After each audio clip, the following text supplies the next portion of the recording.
هاي جايز، عاملين ايه؟ انا متحمسه جدا النهارده هاخدكم معايا اليوم الكامل في معرض الكتاب.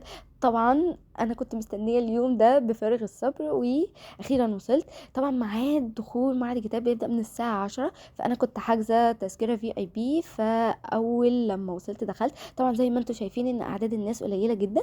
فانصح لكل الناس ان هي عايزه تحضر معرض الكتاب تيجي في وقت بدري جدا عشان تعرف تاخد راحتها، عشان بعد الساعه 12 بيبقى فيه اعداد ناس مهوله جدا. طبعا هنا مامي كانت بتصورني بس مامي ما عرفتش تصورني، فخدت انا الفون وقلت ان انا اصور نفسي. شكرا يا مامي طبعا.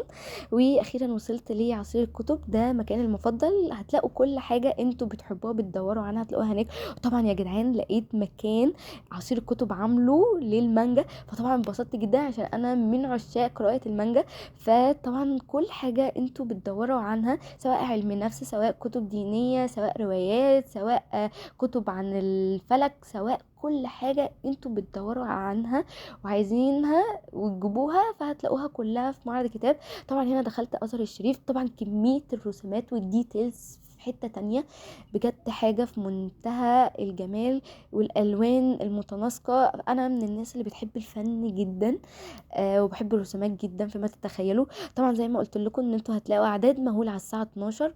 وهنا طبعا دخلت سوق الأسبكية، طبعا هتلاقوا كل الكتب اللي انتوا عايزينها بأسعار مخفضة جدا. طبعا هنا أول لما عرفت ان الكاتب الكبير المفضل عندي الدكتور أحمد خالد مصطفى موجود عند عصير الكتب وبيوقع، فطبعا لازم ألحق بسرعة، اجري اجري اجري اجري، لازم أوصل في التوقيت، يا رب ما يمشيش، يا رب ما يمشيش. وأخيرا بعد طول انتظار وبعد طول مشوار ما مشيش الحمد لله وموجود. واخيرا خدت صورة وتوقيع مع الكاتب الكبير الدكتور احمد خالد مصطفى. طبعا يا جدعان انا لقيت الكيوت دي خالص حاجة في منتهى الجمال. طبعا كمية النوتس والديتيلز في حتة تانية، بجد حاجة كجودة كخامة، لا بجد تستاهل.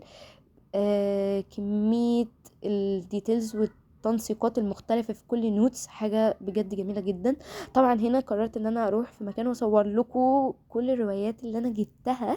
فطبعا دي كل الروايات اللي انا اشتريتها، وانصح بجد كل الناس ان هي تيجي بجد.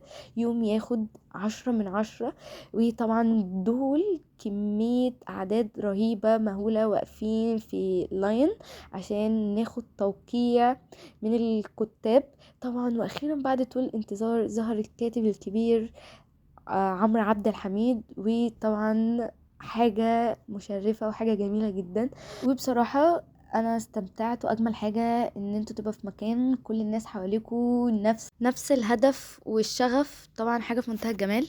طبعا هنا كانت في حفلة غنائية، وطبعا صورت الغروب بتاع الشمس. وطبعا ده كان يومي النهاردة في معرض الكتاب، وبصراحة انا انبسطت.